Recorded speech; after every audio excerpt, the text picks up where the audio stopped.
queria agradecer a presença de todos do auditório, que garantem, mais uma vez, já tinha falado isso antes, garantem a publicidade do ato, nos termos do artigo 93, inciso 9 da Constituição. Queria agradecer aos jurados pela paciência, foi uma instrução longa, debates longos, e mesmo assim todos se mantiveram atentos ao decorrer do processo. Queria agradecer também a todos os atores que participaram desse julgamento, seja da banca da acusação quanto da banca da defesa, apesar de ter tido intensa divergência de ideias, de teses e de argumentos, foram todos, na sua absoluta maioria do tempo, cordiais, com lhaneza, com educação, sempre debatendo ideias, nunca partindo para ofensa pessoais, o que tornou possível a boa condução desse trabalho. Então, feitas esses justos elogios, eu passo a leitura da sentença. O réu Paulo Cupertino Matias foi pronunciado às folhas 1016 e 1027, decisão mantida em segundo grau em acórdão de folhas 1243 e 1250, como incurso no crime do artigo 121, parágrafo 2º, incisos 1 e 4 do Código Penal por 3 vezes. Ademais, os réus Vanderlei Antunes Ribeiro Senhora e Eduardo José Machado foram pronunciados às mesmas folhas como incursos no crime do artigo 348, caput do Código Penal. Foi realizado o plenário da segunda fase do Tribunal do Júri nos dias 29 e 30 de maio de 2025. Após o encerramento dos debates, foram elaborados os quesitos pelo juiz-presidente, dos quais as partes tiveram conhecimento antes da aquisitação aos jurados e a eles não se opuseram. É o relatório, passo a decidir. Preliminarmente, a parte defensiva aduziu nulidade por falta de exame de corpo de delito e inobservância da cadeia de custódia da prova.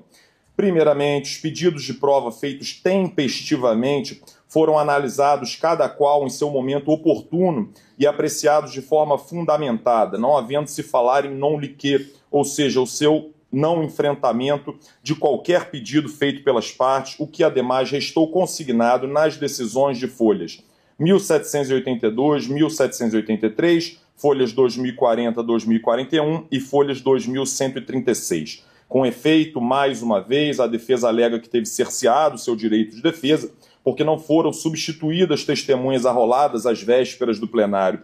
Friso por oportuno que mesmo alguns pedidos defensivos feitos intempestivamente foram deferidos por entender que não havia prejuízo à marcha processual na busca pela verdade provável dos fatos, inclusive com manifestação favorável da parte acusatória.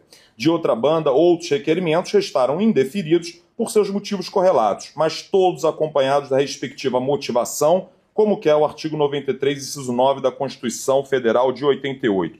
A própria defesa leu em debate para os jurados a decisão de folhas 2040 a 2041, que enfrentou e indeferiu os pedidos de forma fundamentada. Assim sendo, nenhuma nulidade a ser verificada.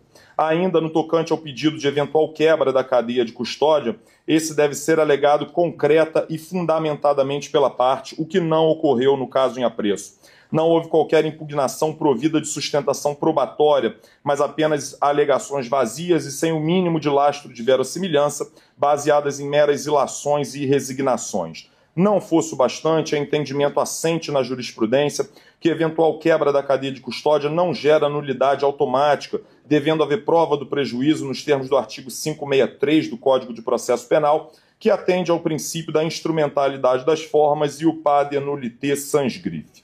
O que, por todos os prismas que se olhe para esse processo, se mostra inexistente no caso em tela. Como bem pontuado pelo Ministério Público em a parte dos debates concedido voluntariamente pela defesa, não há qualquer prejuízo à defesa e ao julgamento a eventual falta de perícia no spray de pimenta achado no local dos fatos, uma vez que sequer se negou a propriedade ou o uso do objeto. Assim sendo, nenhuma nulidade a ser reconhecida no presente processo. Não havendo outras questões preliminares ou prejudiciais a serem apreciadas, ou a presença de nulidade deva ser conhecida de ofício, passo ao exame do mérito. A aquisitação foi dividida em 3 séries, uma para cada réu. Primeira série, referente ao réu Paulo Cupertino Matias, em relação à vítima João Alcísio Miguel. Iniciada a primeira série de votação, seguindo a ordem do artigo 483 do CPP, o Conselho de Sentença respondeu positivamente ao primeiro quesito da materialidade, bem como ao segundo quesito da autoria do crime pelo réu. A ato contínuo responderam negativamente ao quesito genérico, se absolviam o acusado, razão pela qual o réu está condenado pelo delito de homicídio consumado. Em seguida, responderam de forma individual positivamente aos quesitos das qualificadoras do motivo torpe, inciso 1, bem como o do recurso que dificultou a defesa da vítima, inciso 4. Em relação à vítima Miriam Selma Silva Miguel, iniciada a série de votação, seguindo a ordem do artigo 483 do CPP, o Conselho de Sentença respondeu positivamente ao primeiro quesito da materialidade do fato, bem como ao segundo quesito da autoria do crime pelo réu. A ato contínuo responderam negativamente ao quesito genérico, se absolviam o acusado, razão pela qual o réu está condenado pelo delito de homicídio consumado. Em seguida, responderam de forma individual positivamente aos quesitos das qualificadoras do motivo torpe, inciso 1, bem como do recurso que dificultou a defesa da vítima, inciso 4. Em relação, por fim, à vítima Rafael Henrique Miguel, iniciada a série de votação, seguindo a ordem do artigo 483 do CPP, o Conselho de Sentença respondeu positivamente ao primeiro quesito da materialidade do fato, bem como ao segundo quesito da autoria do crime pelo réu. A ato contínuo responderam negativamente ao quesito genérico, se absolviam o acusado, razão pela qual o réu está condenado pelo delito de homicídio consumado. Em seguida, responderam de forma individual positivamente aos quesitos das qualificadoras do motivo torpe, inciso 1, bem como do recurso que dificultou a defesa da vítima, inciso 4. Segunda e terceira séries, referentes aos réus Vanderlei Antunes Ribeiro Senhora e Eduardo José Machado, o Conselho de Sentença respondeu negativamente ao primeiro quesito da materialidade do fato, com base no artigo 483, parágrafo 1º do CPP, encerrou-se a votação com a sua absolvição. Não havendo outras séries ou quesitos a serem feitos aos jurados, encerrou-se a votação, passo à dosimetria da pena, observando o critério trifásico do artigo 68 do Código Penal, ao réu Paulo Cupertino Matias. Na primeira fase, passo à análise das circunstâncias judiciais do artigo 59 do Código Penal. A conduta social do acusado deve ser negativamente valorada, considerando os depoimentos convergentes de múltiplas testemunhas e dos corréus que evidenciaram um padrão comportamental incompatível com o mínimo esperado nas relações familiares e sociais, tendo relatos sólidos e coerentes de agressões contra sua ex-mulher Vanessa e sua filha Isabela. Essa majoração é amplamente aceita pela jurisprudência, como se pode ver por todos do seguinte julgado, do Egrégio Superior Tribunal de Justiça, e aí cito o agravo regimental no agravo em recurso especial 2.786.072 do Alagoas, relator ministro Ribeiro Dantas, quinta turma, julgado 4 de fevereiro desse ano de 2025. Ademais, no tocante às consequências do delito, a avaliação negativa dessa circunstância judicial se mostra superior àquele inerente ao tipo penal, eis que a ação do agente gerou abalo psicológico não apenas à família da vítima, que foi drasticamente reduzida pela perda de 3 de seus membros em apenas um evento vespertino, o que se pôde notar claramente do depoimento da senhora Maria Gorete Silva Carvalho, cunhada, irmã e tia, respectivamente, das vítimas, e da senhora Camila Patrícia Miguel, que perdeu os pais e o irmão, e ainda uma adolescente que fica órfã. Mas, igualmente, a família do próprio réu, diante do descomunal abalo psicológico demonstrado no depoimento da filha do acusado, Isabela Tibicherani Matias, e sua ex-mulher, Vanessa Tibicherani de Camargo, inclusive, mencionando a ausência de referência paterna que o filho caçula do acusado padece diariamente. O abalo psicológico de grandezas desproporcionais admite a majoração da pena base, como se pode ver por todos, do seguinte julgado do Egrégio Superior Tribunal de Justiça, e aí cito o agravo regimental no agravo em recurso especial, número 2.689.267 do Tocantins, relator ministro Reinaldo Soares da Fonseca, quinta turma, julgado em 10 de nove de 2024. As circunstâncias do crime também admitem a majoração da pena base, uma vez que a forma de execução do delito é mais grave do que aquele previsto no preceito secundário do delito. Isso porque o crime foi cometido na presença da filha do réu, namorada e nora das vítimas, e agravado pela imediata fuga do acusado por anos do distrito da culpa, valendo-se de documento falso e outra identidade. A execução exacerbada do delito e a fuga do local do delito admite a majoração da pena base, como se pode ver por todos, do seguinte julgado do Egrégio Superior Tribunal de Justiça, e aí cito o agravo regimental no agravo em recurso especial 2.481.805 do Sergipe, Relator ministro Reinaldo Soares da Fonseca, 5ª turma, julgado em 13/8/2024. Por fim, a culpabilidade igualmente é vetor que merece valorar negativamente a pena base, pois mais grave do que aquela inerente ao tipo penal, já que a reprovabilidade da conduta se mostra por demais censurável diante da avultada quantidade de disparos efetuadas pelo acusado, matando um núcleo familiar inteiro de forma intensa, com agressividade e brutalidade. A extrema violência e os diversos disparos de arma de fogo admitem a majoração da pena base, como se pode ver por todos do seguinte julgado do Egrégio Superior Tribunal de Justiça, e aí cito o agravo regimental no agravo em recurso especial número 2.880.734 de Minas Gerais, relator ministro Rogério Schietti Cruz, 6ª turma, julgado no dia 6/5/2025.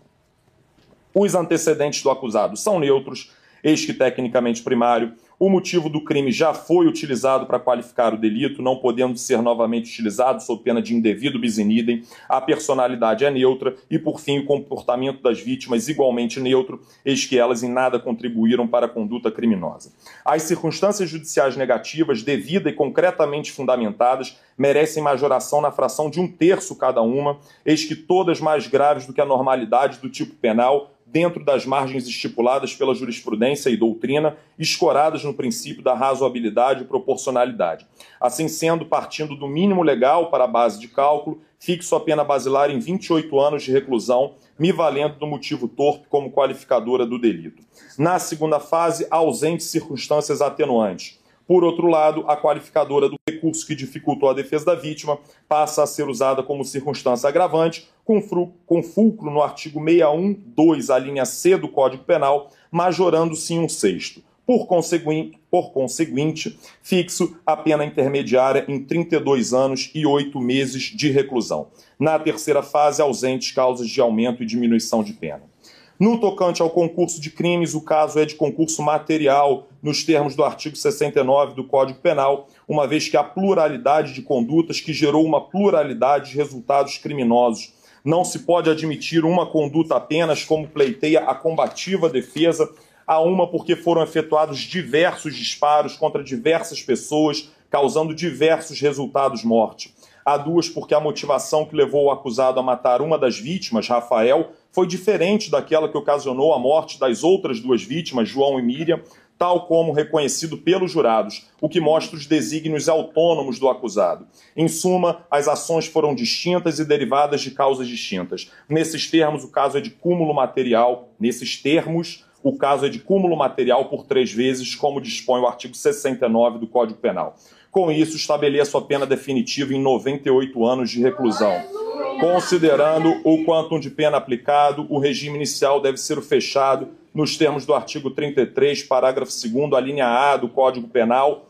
Passo ao dispositivo. Ante o exposto, em observância à soberania dos vereditos assegurados pelo artigo 5º, 38C da Constituição de 88, julgo parcialmente procedente o pedido contido na denúncia e seguido da pronúncia para condenar o réu Paulo Cupertino Matias como incurso no crime do artigo 121, parágrafo 2º, incisos 2 e 4, por 3 vezes, em concurso material, na forma do artigo 69, todos do Código Penal, a pena final de 98 anos de reclusão em regime inicialmente fechado. Ademais, absolvo os réus Vanderlei Antunes Ribeiro Senhora e Eduardo José Machado dos crimes a eles imputados nesse processo, com base no artigo 483, parágrafo 1º do CPP, pelo não reconhecimento da materialidade do delito. Considerando o quantum de pena aplicado, impossível a substituição da pena privativa de liberdade por restritiva de direito, nos termos do artigo 44 do Código Penal, bem como a concessão do sursi penal nos termos do artigo 77 do Código Penal. Considerando o entendimento vinculante do Supremo Tribunal Federal no tema 1068, cumpra-se imediatamente a pena, expedindo-se o necessário. Com o trânsito em julgado, lancem o nome do acusado no rol dos culpados, comunique-se cartório eleitoral, expedindo-se o necessário. Custas a cargo do acusado, nos termos do artigo 804 do CPP, deferida desde já a gratuidade de justiça, sentença publicada em plenário, registre-se, comunique-se. Nesse ato, agradecendo novamente a presença dos ilustres membros da advocacia, do Ministério Público, dos serventuários de justiça, dos oficiais de justiça, da Polícia Militar, dos jurados e todos os demais circunstantes, dou por encerrados os trabalhos. Os senhores estão todos dispensados. Uma boa noite a todos.